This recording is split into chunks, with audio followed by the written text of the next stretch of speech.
Kerja dari YOI ini dan bagaimana sektor asuransi ke depan di tengah banyaknya tantangan ekonomi. Kita akan membahasnya mendalam bersama dengan Direktur Keuangan PT Asuransi Digital Bersama, Randi Tandra. Pak Randi, apa kabar? Baik, Bu. Terima kasih telah bergabung di IPO Watch. Sejauh ini seperti apa Pak kesiapan IPO-nya? Mungkin terima kasih Bu untuk waktunya bisa hadir di sini, udah diundang.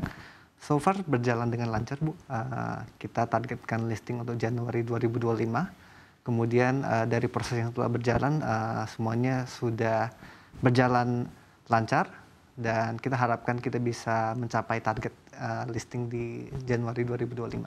Oke, berapa kira-kira target raihan dananya melalui IPO ini? Untuk saat ini kita targetin di sebanyak-banyak 45 M Bu. 45 miliar. 45 miliar. Oke. Bisakah Anda jelaskan tentang perusahaan Anda, kapan mulai berdiri, bagaimana background dari perusahaan Anda, who's the people behind the company, apa alasan dari IPO, silahkan. Ya, mungkin sedikit background ya. Jadi perusahaan ini dulu didirikan tahun 1988. Dulu perusahaan didirikan dengan nama PT Sarana Lindung Upaya. Karena mungkin pada waktu itu industri asuransi belum berkembang seperti sekarang. Dan di mana pada saat itu ada kebutuhan dari salah satu BPD di Indonesia, di mana dari nasabah mereka memberikan asuransi yang terkait berhubungan dengan kredit. Dan kemudian pada waktu itu founder perusahaan bersama-sama dengan Bank Jateng mendirikan perusahaan Sarana Lindung Upaya untuk membuat produk untuk mencakup kebutuhan tersebut, Bu, sebenarnya. Jadi itu prinsipnya dibangun pada saat itu. Namun di 2014 dan 2015 perusahaan melakukan restrukturisasi di mana pada waktu itu perusahaan mengembangkan beberapa produk untuk retail dan kemudian di 2022 melihat gaya hidup orang yang semakin digital terutama karena pandemi COVID yang menyebabkan orang itu menyebabkan akselerasi teknologi, makanya oleh karena itu gaya hidup orang berubah dan melihat arah gaya hidup tersebut, industri jasa keuangan terutama asuransi harus berkembang lah. Makanya di tahun 2022 perusahaan juga melakukan sedikit restrukturisasi dan berubah nama yang dulunya dari PT Sarana Lindung Upaya menjadi PT Asuransi Digital Bersama atau ADB. Asuransi Digital Bersama ADB Insure ya. Tujuan dari IPO kira-kira apa saja nih Mas? Tujuan IPO tentunya juga terlihat dari rencana penggunaan dana kita. Kita melihat adanya kesempatan di produk asuransi berbasis lifestyle ini dan kita melihat dengan tujuan IPO ini kita berharap kita akan menggunakan dana tersebut 80% untuk biaya pemasaran, di mana kita memperkenalkan produk-produk kita lebih jauh lagi kepada masyarakat, biar masyarakat juga lebih familiar dengan produk-produk ini. Dan kemudian 20% tentunya kita akan mengembangkan untuk meng-hire talent-talent, membuat sistem agar kita bisa membuat produk-produk yang lebih sesuai lagi kepada masyarakat. Untuk user Anda atau nasabah Anda sudah ada berapa Mas sejauh ini? Tadi kan Anda bilang sudah berdiri dari tahun 88 walaupun baru saja berubah namanya menjadi ADB dan bentuk-bentuk perusahaannya dari segi digital insurance ini sebenarnya baru dijalankan dalam beberapa tahun belakangan ini. Tapi sejauh ini bagaimana market menerima produk digital insurance Anda? Mungkin market cukup tertarik dengan produk ini, terutama karena market ini kita melihat bahwa orang selalu melihat asuransi kan harganya mahal, lumayan tidak terjangkau. Cuman kita membuat produk asuransi yang bite size sebenarnya. Jadi sesuai dengan kebutuhannya. Jadi orang beli asuransi sesuai dengan kebutuhan mereka, memberikan manfaat yang mereka perlukan. Gitu. Jadi di embed gitu di e-commerce atau seperti apa? Betul. Ya?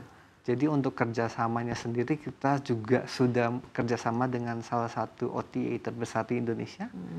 Dan itu yang untuk asuransi perjalanan. Terus kita juga sudah kerjasama dengan salah satu e-wallet terbesar di Indonesia. Kita memberikan produk perlindungan delay. Produk perlindungan delay pesawat gitu ya dan lain-lain ya. Atau delay logistik ada juga. Kalau untuk perjalanan kita ada 2 produk. Satu produk untuk cancellation for any reason. Jadi kan melihat gaya hidup orang sekarang kan banyak sekali promo-promo penerbangan.